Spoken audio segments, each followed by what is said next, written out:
దేవునికి స్తోత్రము, దేవదేవునికి వందనాలు. ప్రభు అయినటువంటి యేసుక్రీస్తు నామంలో మీ అందరికీ శుభములు తెలియజేస్తున్నాను. మీరందరూ కూడా దేవుని యొక్క ఉన్నతమైనటువంటి నామంలో అందరూ బాగున్నారని నేను తలంచుతున్నాను. దేవుడు ఇచ్చినటువంటి ఈ యొక్క గొప్ప భాగ్యాన్ని బట్టి ఈ ఉదయకాల సమయంలో కొద్ది మాటలు దేవుని యొక్క వాక్యాన్ని మనం ధ్యానిద్దాం. దేవుని యొక్క వాక్యం సెలవుస్తుంది. మనందరము కూడా దేవుని యొక్క మాట వినాలి, దేవునికి మనం లోబడాలని దేవుని యొక్క వాక్యం సెలవుస్తుంది. ఆ దినాల్లో ఇశ్రాయేలు ప్రజల్ని తన పెద్ద కుమారుడు అన్నాడు, ఇదిగో నా యొక్క ద్రాక్ష తోట అన్నాడు దేవుడు. అంటే దేవుడు అంత ఇష్టంగా ఆ ఇశ్రాయేలు ప్రజల్ని దేవుడు ప్రేమించాడు. అటువంటి బిడ్డలో అటువంటి వారు దేవునికి విరోధముగాను వారి ఇష్టానుసారంగా వారు జీవించారు. ఈ దినాన దేవుడు మన పక్షాన ఉన్నప్పుడు, మనతో ఉన్నప్పుడు, మనకి సహాయం చేస్తున్నప్పుడు, మనల్ని నడిపిస్తున్నప్పుడు మనము కూడా దేవుని పక్షాన ఉంటున్నామా? దేవుని యొక్క మాట వింటున్నామా? దేవునికి లోబడుతున్నామా? అందుకే యెషయా గ్రంథము 1:3 చూస్తే, ఎద్దు తన కామాందు నెరుగును, గాడిద సొంతవాని దొడ్డి తెలుసుకొనును. ఎద్దు అంట తన కామాందు నెరుగునంట. తన యజమానుడు ఎవడో ఎద్దు ఎరుగుతుందంట.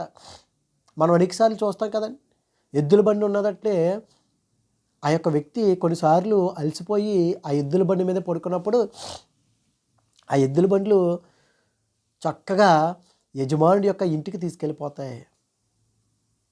అంటే ఎద్దు తన యజమానుడికి లోబడుతుంది. కానీ ఇదిగో లోబడినటువంటి వారు ఈ ఇశ్రాయేలు ప్రజలని దేవుని యొక్క వాక్యం సెలవుస్తుంది. ఈ దినాన్న మనల్ని మనం ఒకసారి పరీక్షించుకోవాలి. ఎద్దు తన కామాందుని అంటే తన యజమానుడు ఎరిగి ఉంది కదా. ఈ దినాన మన యజమానుడు ఎవరో, మన సృష్టికర్త ఎవరో, మన తండ్రి ఎవరో మనం ఎరిగి ఉన్నామా? లేకపోతే మర్చిపోతున్నామా? ఈ లోకంలో లోకాశలతోటి నిమగ్నమైపోయి మునిగిపోయి మన యజమానుడు, మన దేవుణ్ణి, మన తండ్రిని మనం మర్చిపోతున్నామేమో. ఒక్కసారి మనల్ని మనం పరీక్షించుకోవాలని దేవుని యొక్క వాక్యం చలుస్తుంది. అందుకే ఆయన అంటున్నాడు, ఇశ్రాయేలు తెలివిలేదు, నా జనులు యోచింపరు. పాపిష్టి జనమ, దోషభరితమైన ప్రజలారా, దుష్ట సంతానమా, చెరుపు చేయి పిల్లలారా, మీకు శ్రమ. దేవుడు ఎంతగానో ప్రేమించినటువంటి ఆయన బిడ్డలు ఆయన ఏమంటున్నాడు చూడండి, ఇశ్రాయేలుకు తెలివి లేదు, నా బిడ్డలకు తెలివి లేదు, నా జనులు యోచింపరు. 16 వచనంలో కనుక మనం చూసుకున్నట్లయితే ఆయన అంటాడు, మిమ్మును కడుగుకొనుడి, శుద్ధి చేసుకొనుడి. ఎందుకు? ఎద్దుకు తన యజమానుడు ఎరిగి ఉన్నది. ఎద్దు తన యొక్క యజమానుడి యొక్క మాట వింటుంది. ఎద్దు తన యజమానుడికి లోబడుతుంది. నిజంగా ఎద్దు యజమానుడికి నమ్మకంగా పనిచేస్తుందండి. ఆ ఎద్దు గనక మనం చూసుకున్నట్లయితే ఆ కాడి పైకెత్తినప్పుడు ఆటోమేటిక్గా ఆ ఎద్దులు వచ్చేసి అలా కాడిని మోపుకుంటాయండి. వాటిని బలవంతంగా లాక్కునే అవసరం లేదు. వాటికి అవి ఇలా పైకి ఎత్తగానే ఆ కాడి వచ్చేస్తాయి. కానీ దేవుని యొక్క వాక్యం చేస్తుంది కదా, యవ్వన కాలంలో కాడి మోయుట ఎంత మేలు. ఈ దినాన దేవుని యొక్క కాడి మోస్తున్నారా? లేకపోతే ఏ కాడి మోస్తున్నాం? సాతాను యొక్క కాడి మోస్తున్నామేమో. దేవునికి మనం లోబడాలి. ఎద్దు తన యజమానికి లోబడి ఉంటుంది. ఇదిగో లోబడినటువంటి ఇశ్రాయేలు ప్రజలారా, లోబడినటువంటి నా బిడ్డలారా, మీరు లోబడండి ఆయన అంటున్నాడు. అందుకే మీరు ఒక లోబడకుండా మీరు జీవించినట్లయితే, మొట్టమొదటిగా మనం ఆయనకు లోబడాలంటే ఆయన అంటున్నాడు, మిమ్మును కడుక్కొనుడి, శుద్ధి చేసుకొనుడి, మీ దుష్క్రియలు నాకు కనబడకుండా వాటిని తొలగింపుడి. మనల్ని మనం శుద్ధీకరించుకోవాలండి, మనల్ని మనం కడుక్కోవాలండి వాక్యం అనే పాలతోటి. ఇదిగో వాక్యములో మనం ఏం చేయాలంటే అండి, ఉదక స్నానం చేయాలి. ఎప్పుడైతే కనుక మనం వాక్యం అనే పాలతోటి ఆపేక్షిస్తామో, వాక్యం అనే పాలని, ఇదిగో మనం వాక్యం అనే ఉదక స్నానం చేస్తామో, వాక్యముతోటే మన హృదయాన్ని శుద్ధీకరించుకుంటామో దేవుడు సమస్తం ఎరిగినటువంటి గొప్ప దేవుడు అండి. నిజంగా మనం శుద్ధీకరించుకుంటే దేవుడు మనలో ఉంటాడు, మనతో ఉంటాడు. ఆ యజమానుడికి ఆ ఎద్దు ఏ విధంగా అయితే ఆ దినాల్లో ఇశ్రాయేలు ప్రజలు కూడా తమ దేవుణ్ణి మర్చిపోయి అన్య దేవతల వైపు తిరిగి అన్య దేవతలను పూజిస్తూ ఉండేవారు. ఎంత చెప్పినా సరే తమ యొక్క యజమానుడు ఎవరో వారు మర్చిపోయారు. ప్రియా సహోదరి సహోదరా, ఈ దినాన నీ యజమానుడు ఎవరో? నీ యజమానుడికి నువ్వు లోబడుతున్నావా? నీ భర్తకు నువ్వు లోబడుతున్నావా? ఇదిగో మన యజమానుడు దేవాతి దేవునికి మనం లోబడుతున్నామా? ఆయన మాటని మనం విలువనిస్తున్నామా?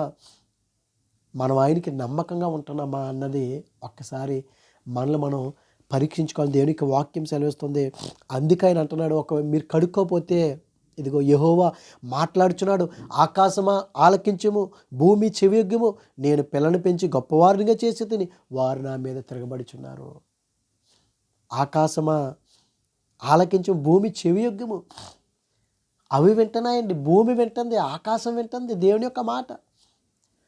పక్షులు వింటున్నాయి, చేపలు వింటున్నాయి, సమస్త జీవరాశులు దేవుని యొక్క మాట వింటుంటే ఇదిగో నేను పిల్లల్ని పెంచి గొప్పవారిని చేసి తిని వారు నా మీద తిరుగుబాటు చేస్తున్నారు. ఈ దినాల్లో కూడా మనం లోకానుసారంగా చూస్తే అనేక మంది బిడ్డలు ఎంతో అల్లారుముద్దుగా తమ బిడ్డల్ని పెంచుకుని వారిని పెద్ద చేసి ఒక ఉన్నతమైన స్థాయిలో నిలబెడుతుంటే అటువంటి బిడ్డలే తల్లిని కానీ తండ్రి కానీ ఏం చేస్తున్నారు?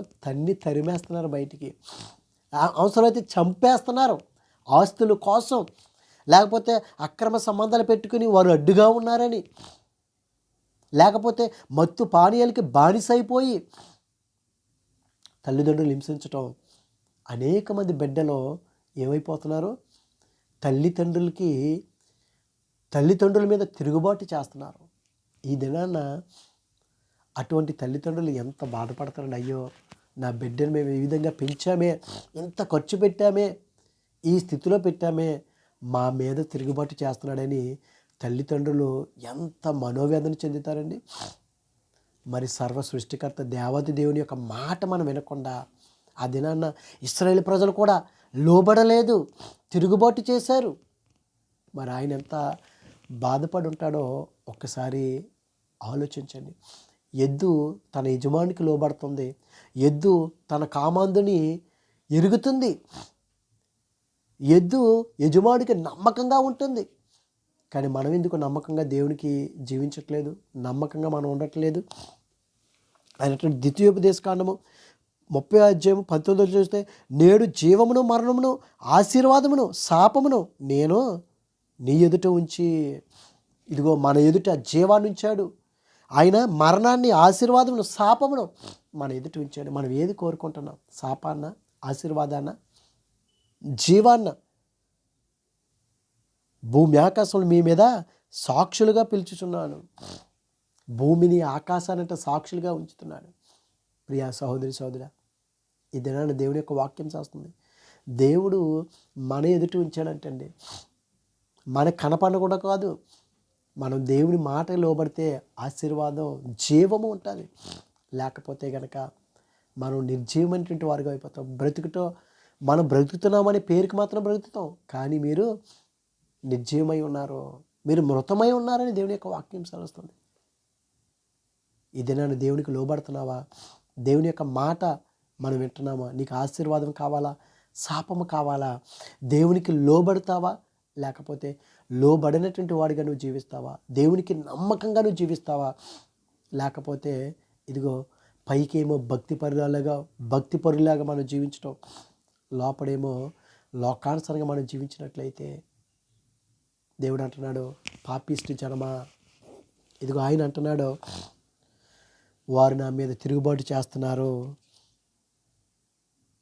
మరి ఈ సమయంలో ఒక్కసారి మనల్ని మనం పరీక్షించుకోవాలి. మనం ఏ విధంగా స్పందించాలి? అందుకే ఆయన అంటున్నాడు చూడండి, యోబు గ్రంథంలో చూస్తే 12వ అధ్యాయంలో, యోబు గ్రంథము 12వ అధ్యాయము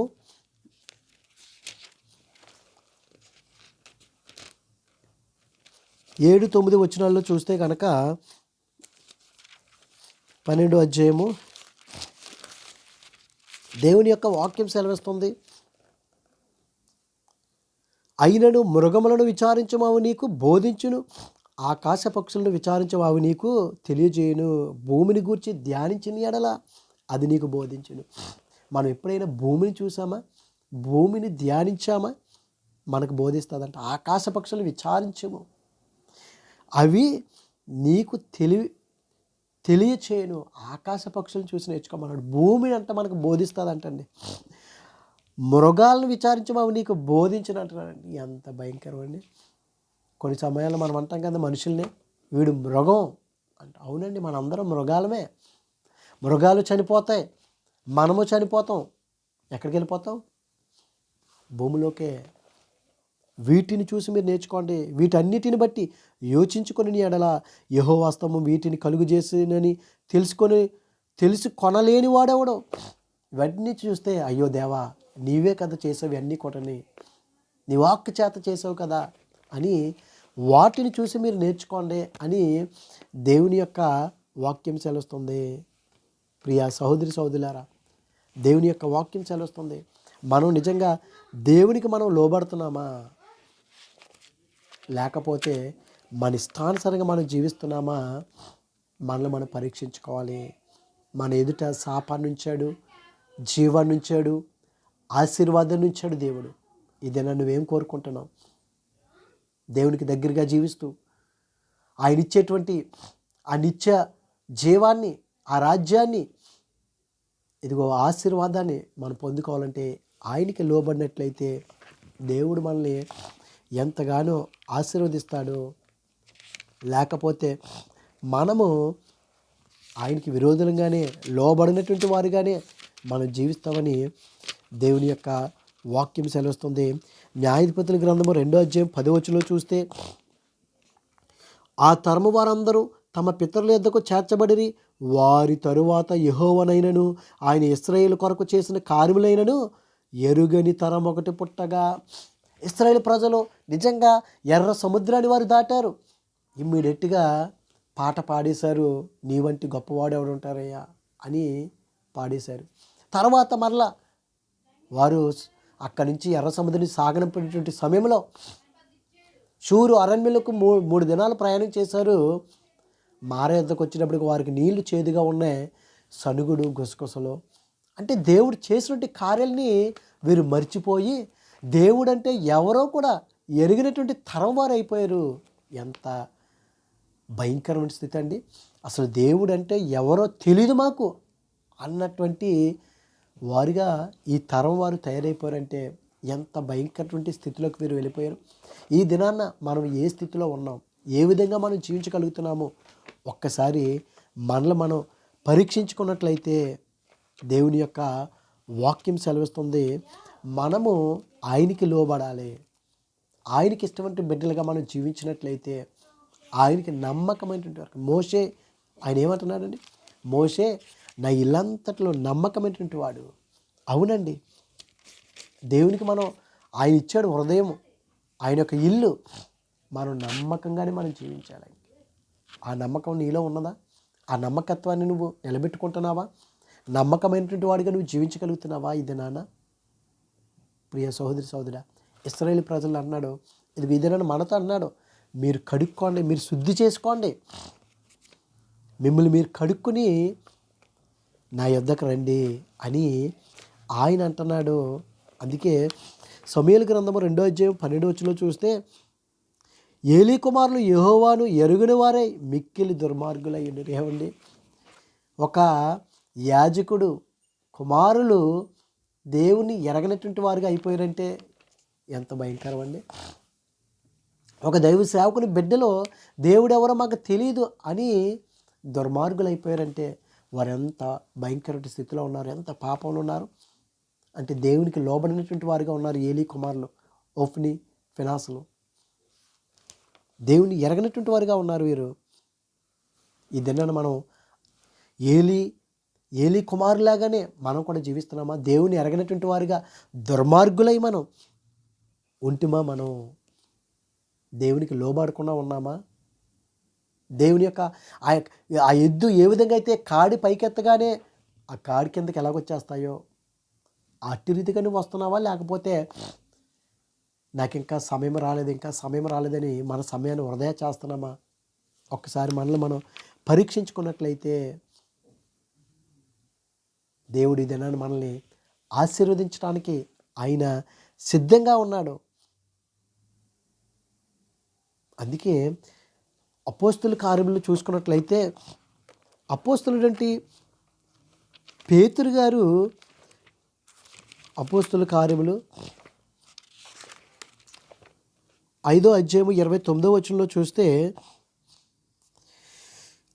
అందుకు పేతురును అపోస్తులను మనుషులను కాదు దేవునికే మేము లోబడవలను కదా, మీరు మ్రానున వేలాడి వేసి సమరించిన యేసును మన పితరుల దేవుడు లేపెను అంటే పేతురు గారు అంటున్నారు, మనుషులకు కాదు దేవునికే మేము లోబడవలను కదా.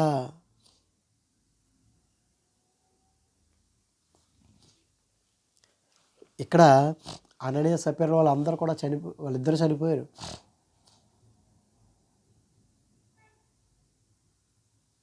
కొంత డబ్బు దాచుకున్నారో ఇద్దరు ఒకరికొకరు తెలియకుండా చనిపోయారు.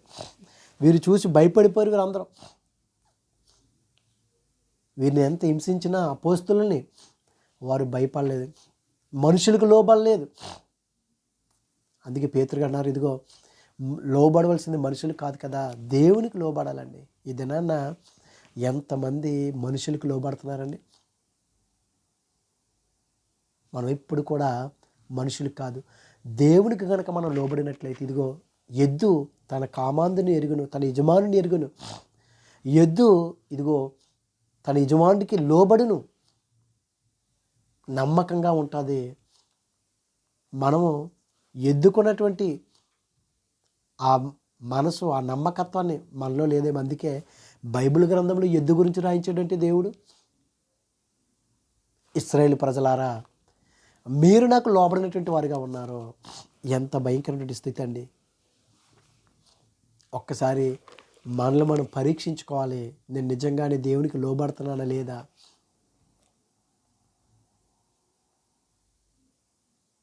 అంటే మన మనసు మారాలి. అందుకే దేవుని మనం అడగాలి, మెత్తటి మనసును, దీన మనసును నాకు దయచేయని ప్రభా, నీకు లోబడాలి ప్రభా.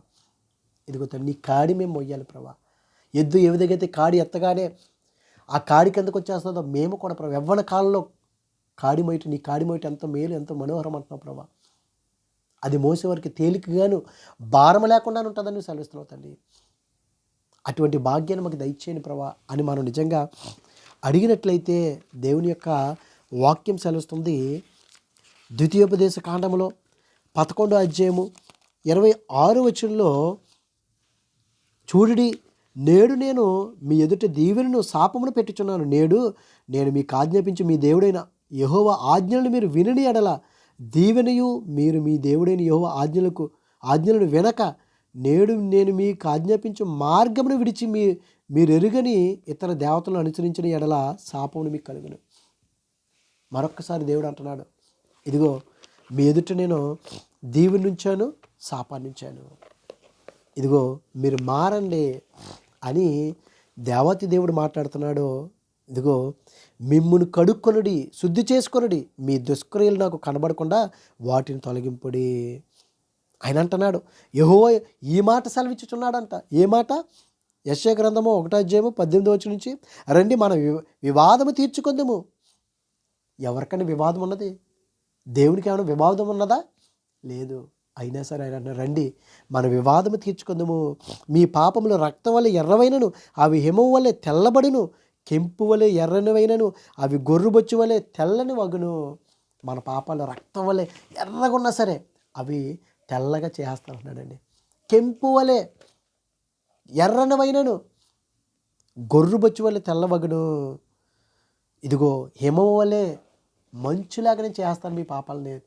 ఎర్రగా ఉన్నటువంటి భయంకరుంటే మీ పాపాలని నేను తీసివేస్తాను అంటున్నానంటే, ప్రియా సోదరి సోదరా, దేవునికి లోబడితే ఇదిగో తూర్పుకి పడవడికి ఎంత దూరమో మన పాపంలో అంత సముద్రపు అగాధంలో తొక్కేస్తా అంటున్నాడు మన పాపంలండి. ఇంకా దేవుడు అంత మనకు భరోసా ఇస్తున్నప్పుడు మనం ఎందుకు లోబడకుండా ఉండాలండి? ఎందుకు ఆయన మాట వినకూడదు? ఎందుకు మనం దేవునికి నమ్మకంగా ఉండకూడదు?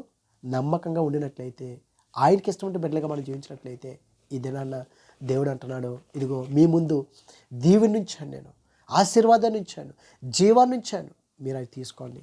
అంతేగాని శాపం కాదు, ఈ లోకం కాదు మనకు కావాల్సింది, అనిత్య జీవం పొందుకునేటువంటి భాగ్యాన్ని మనందరూ కూడా పొందుకుందాం. అటువంటి కృపదేవుడు మనందరికి అనుగ్రహించును గాక. ఆమేన్. పరిశుద్ధుడా, ప్రేమగల తండ్రి, మహిమగల దేవానికి స్తోత్రాలు ప్రభా. ఇదిగో తండ్రి, ఇది నాన్న ప్రభా, నువ్వు ఇచ్చినట్టు గొప్ప భాగ్యాన్ని బట్టి నీకు వందనాలు. ఇదిగో దేవా, ఎద్దు తన కామాందుని ఎరుగును ప్రభా, తన యజమానిని ఎరుగు ప్రభా. ఇదిగో తన ఎద్దు ప్రభా నమ్మకంగా ప్రభా తన యజమాని పట్ల లోబడి జీవిస్తుంది. కానీ ఇశ్రాయేలు ప్రజలు ఆ దినాన్న నీకు లోబడలేదయ్యా. ఇదిగో తన అన్య దేవతల తట్టు తిరిగారు. ఇదిగో దేవ, ఈ దినాన్ని మేము కూడా ప్రభా, మేమందరం ప్రభా నీకు లోబడి ప్రభా నీ కాడి కింద మేము జీవించడానికి అయ్యా. ఇదిగో తండ్రి, నమ్మకమైనటువంటి వారిగా మేము జీవించడం మాకు సాయం దయచేసి నీ కృపలో మమ్మల్ని భద్రపరచమని, అనారోగ్యం ప్రతి ఒక్క బిడ్డని మీరు ముట్టండి, స్వస్థపరచమని క్రీస్తు నామములో ఇచ్చిన పరమ తండ్రి. Amen, amen. God bless you all. దేవుడు మిమ్మల్ని, మీ కుటుంబాన్ని దేవుడు దీవించి ఆశీర్వదించును గాక. ఆమేన్.